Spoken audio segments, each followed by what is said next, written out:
Merhabalar güzel arkadaşlarım. Yeni tarifime ve yemek kanalıma hepiniz hoş geldiniz, sefalar getirdiniz. Bugün sizlerle abartmıyorum, çok mütevazi de olamayacağım. Lezzeti muazzam, çok güzel. Oldukça da yapımı kolay bir ıslak kek tarifi hazırladım. Mutlaka bu tarife bir şans verin ve önceden yapmış olduğunuz bütün tarifleri unutun. O kadar güzel, o kadar böyle ıslakımsı, brownie tadında çok güzel kakaolu ıslak kek yapacağız. Güzel arkadaşlarım, sizlere daha fazla bekletmeden hemen malzeme listesine ve yapım aşamalarına geçmek istiyorum. Keyifli izlemeler diliyorum. İlk olarak 3 adet yumurtamızı şöyle bir kaseye alıyorum. Ön hazırlık olarak yumurtalarımızı kıralım. Oda ısısında birazcık bekletirseniz kekinizin kabarması çok daha güzel olacaktır arkadaşlarım. Diğer malzemelerimi de hazırladım. Çırpma kabıma 3 adet yumurtamı aldım.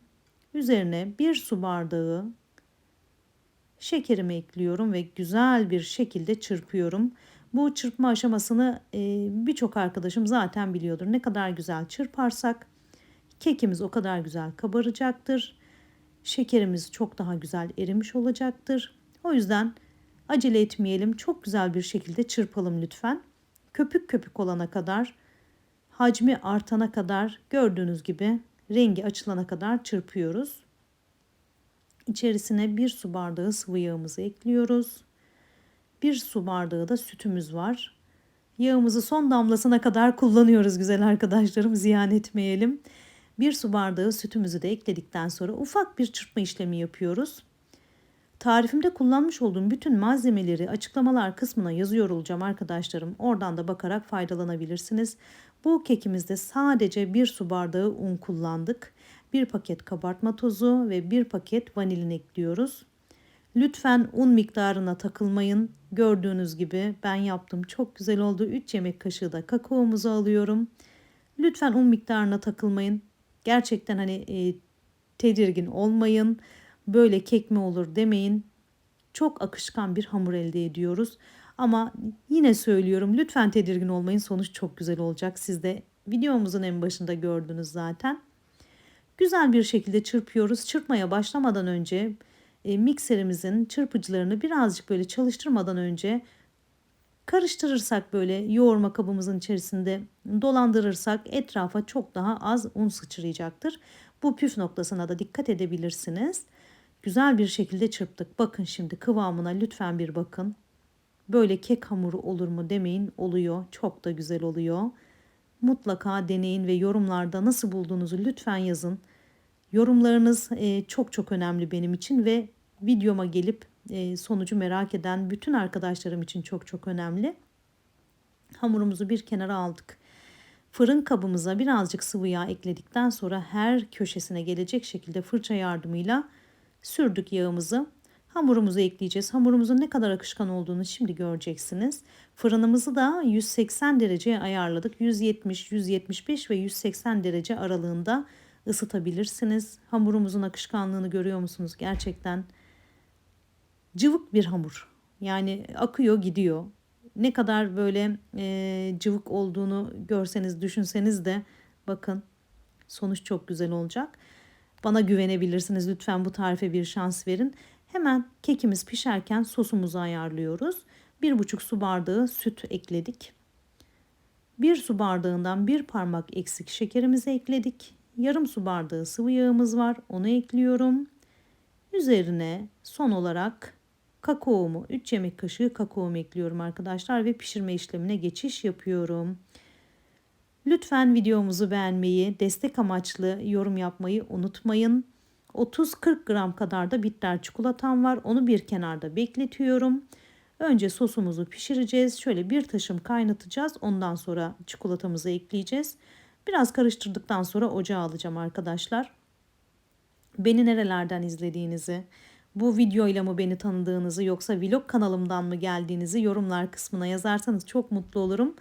Vlog kanalım Yeliz'in günlüğü, günlük hayatımızı paylaştığım bir kanalım var, vlog kanalım var. Orada tariflerimi çok merak eden arkadaşlarım için yemek kanalı açmak istedim. Tariflerime çok daha kolay ulaşsınlar, bulabilsinler diye. 30 gram çikolatamı da, bitter çikolatamı da sosumun içerisine ekliyorum ve çikolatalar eriyene kadar karıştırıyorum. Hatta tamamen erimeden de altını kapatabilirsiniz. Birazdan kaynama aşamasında göreceksiniz. Artık altını kapatma aşamasına yaklaştık. Çikolatalar eridikten sonra şöyle güzel bir şekilde karıştıralım ve bir taşım kaynatıp bırakalım arkadaşlar.